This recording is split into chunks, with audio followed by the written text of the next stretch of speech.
मैं समझना चाहता हूँ कि सर, अगर आप के सामने कोई एक 20 साल का बंदा बैठा है या बंदी बैठी है, एक 30 साल का और एक 40 साल का व्यक्ति बैठा है आपके सामने, आपके क्या टेलर्ड एडवाइजेस होंगे इन तीनों डेकेड्स के लिए?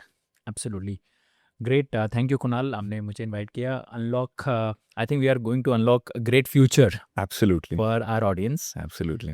ये बहुत ही महत्वपूर्ण विषय है, फाइनेंशियल लिटरेसी, जो अनफॉर्चुनेटली मैं 22 साल से इस प्रोफेशन में हूँ। मैं आज भी कह सकता हूँ कि सिर्फ 5% भारतीयों को पता है कि उनको उनका पैसा को काम पे कैसे लगाना है। 95% people in the world are still working for money. Absolutely. Saturday हो, संडे हो, 9 से 7 बजे हम भागते रहते हैं सिर्फ पैसे कमाने के लिए, और और वो रेस कभी ख़त्म ही नहीं होती है। तो वो एक ट्रैप है, और वो ट्रैप आपने सही कहा, मिडिल क्लास ट्रैप है।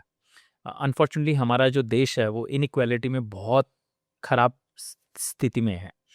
मतलब it's very sad to see कि 1% of our country's population has 50-60% of the wealth, और बाकी जो बॉटम 50% है उनके पास 10% भी नहीं है। एब्सोल्युटली।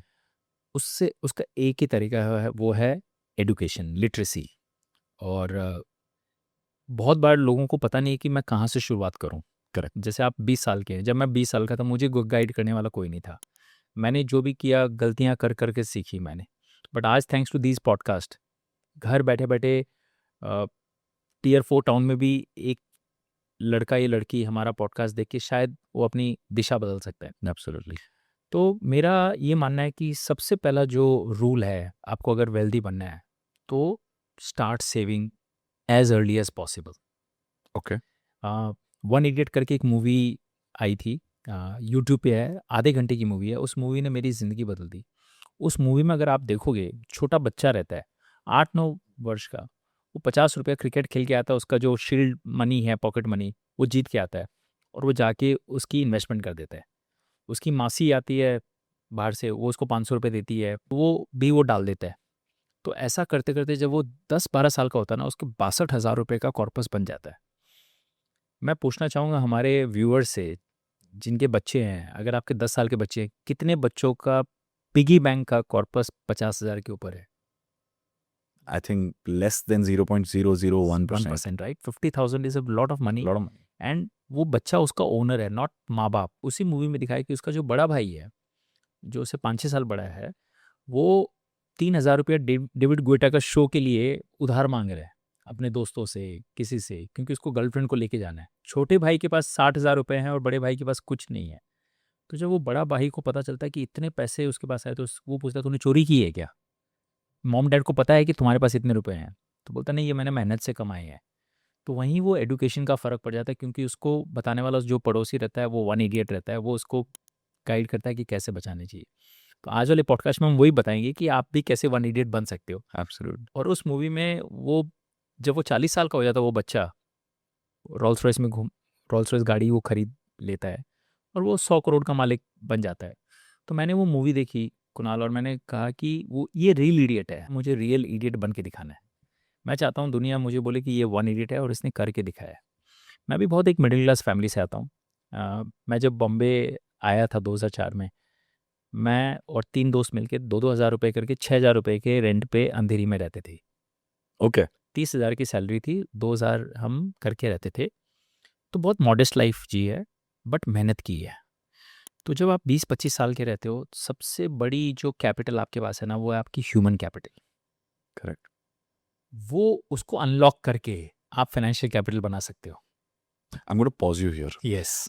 वेरी ब्यूटीफुल पॉइंट आपने कही कि आप जब बॉम्बे आए थे, 3 दोस्त मिलके 2-2 हज़ार डाल के एक रेंटेड घर में आप रहते थे। राइट। 30,000 आपकी सैलरी थी। करेक्ट। अब इसी कॉन्टेक्स्ट को लेकर मैं आज के मार्केट में जो अभी जॉब ले रहा है, उस टाइम का 30,000, आज का समझो 50,000। करेक्ट। जो लोगों को लगता है कि यार मैं बहुत कम सैलरी से शुरू कर रहा हूँ, तो मैं अभी शायद फाइनेंशियल प्लानिंग नहीं कर पा रहा हूँ, बट अगर हम परसेंटेज वाइज देखें तो आपके 30,000 में और उनका 50,000। करेक्ट। तो I want people who are watching this to understand के एक परसेंटेज और वो इन्फ्लेशन का डिफरेंस निकाल के आप भी सेम ब्लूप्रिंट फॉलो कीजिए। प्लीज हाँ। Continue sir.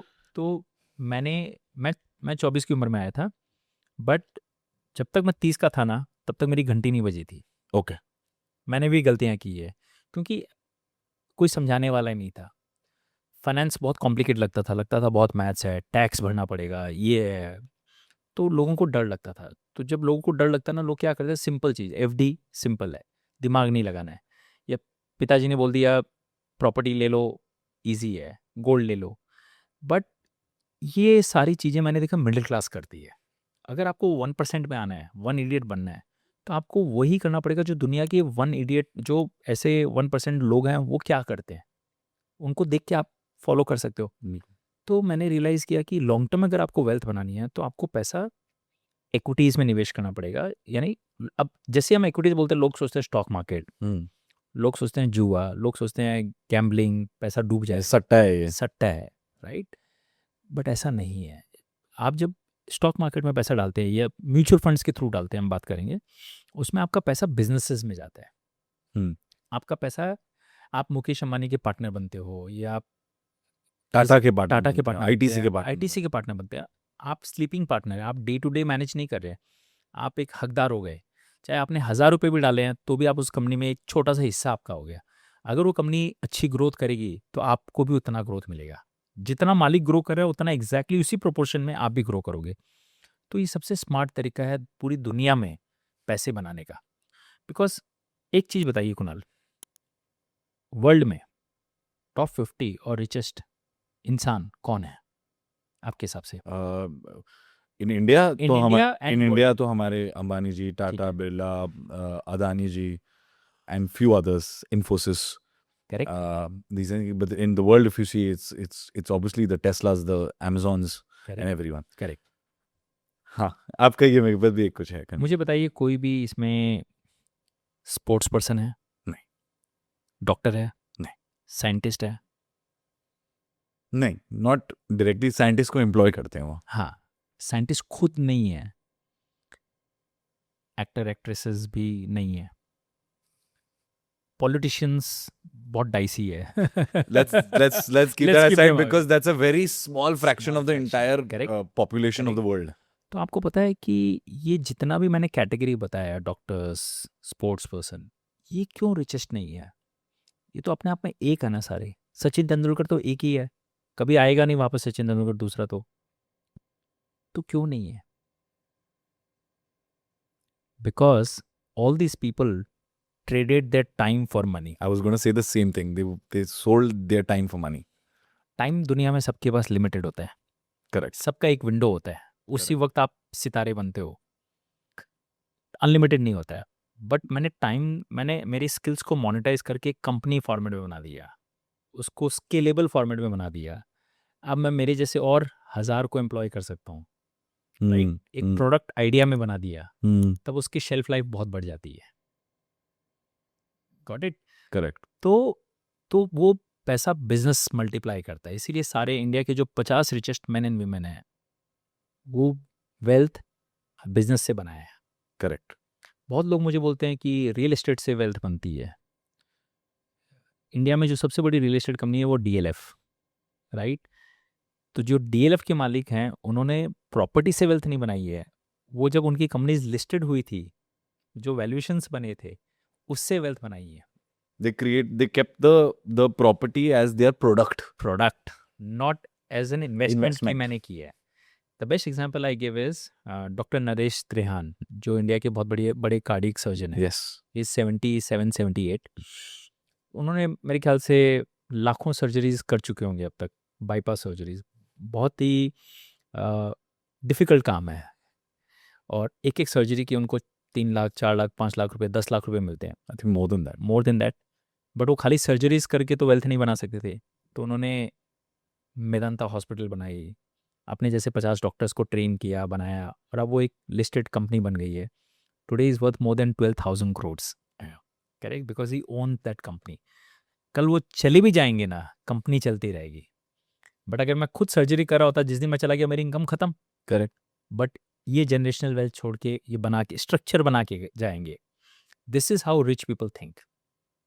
तो अगर आपको वो लेवल पे आना है, ठीक है, मैं अभी 20 साल का हूँ, मैं एक कंपनी नहीं बना सकता, मैं नहीं कर सकता, बट मैं पार्टनरशिप तो कर सकता हूँ। चाहे मेरे पास 1000 रुपये हैं, तो मैं 1000 रुपये से पार्टनरशिप कर सकता हूँ। मैंने 2010 में मैंने मेरी जर्नी चालू की थी वन इडियट मूवी को देख के। उस वक्त मेरे पास सिर्फ 10,000 रुपये की सेविंग थी पर मंथ। आज कोई हमारा सुन रहा होगा पॉडकास्ट वगैरह, 10,000 रुपये महीने में क्या होता है, सेविंग करूंगा तो क्या है, कहाँ से मैं अमीर बन पाऊंगा। 2010 से आज 2026 हो गए। वो 10,000 की SIP जो मैंने की है, SIP मतलब म्यूचुअल फंड में हर महीने 10,000 रुपये 1 तारीख को मेरे बैंक से निकल जाएंगे और वो इन्वेस्ट होंगे। आज तक मैंने वो डिसिप्लिन को तोड़ा नहीं है। करते करते मैंने 16 साल में कुणाल 19 लाख रुपए डाल दिए हैं। 1,20,000 साल के हो गए और 16 साल आप करो तो लगभग 19 लाख होते हैं। Just to clarify for the audience, ये 10,000 आप जो कह रहे हो, आप उसमें अपना ईयर ऑन ईयर एडिशन या दूसरे इन्वेस्टमेंट नहीं कर रहे, आप सिर्फ वो एक 10,000 का एग्जाम्पल दे रहे हैं बस कि एक इंसान अगर सिर्फ 10,000 रुपए डाल रहा है 19 साल के लिए, 16 साल अभी 16 साल के लिए 16 साल डाले। अच्छा 19 लाख डालें, 19 लाख डाल दिए और 16 साल मैंने पेशेंस रखा है। उसमें उतार चढ़ाव बहुत आए हैं, कोविड भी आया था। आज वो 19 लाख की वैल्यू लगभग 95 लाख रुपए हो गए हैं। 95 लाख रुपीज, ऑलमोस्ट अ करोड़, ऑलमोस्ट 1 करोड़। 1 साल और रखूंगा तो शायद 1 करोड़ भी हो जाएंगे। Correct, right. And 19 lakh rupees and 19 lakh is 1 year. Is 1 CR today. तो और ये मैं कर सकता हूँ तो आप भी कर सकते हैं, ये भी कर सकते हैं, हर कोई कर सकता है। इसमें कोई एक्सपर्टीज नहीं चाहिए, आपको डिसिप्लिन रखना है और पेशेंस रखना है।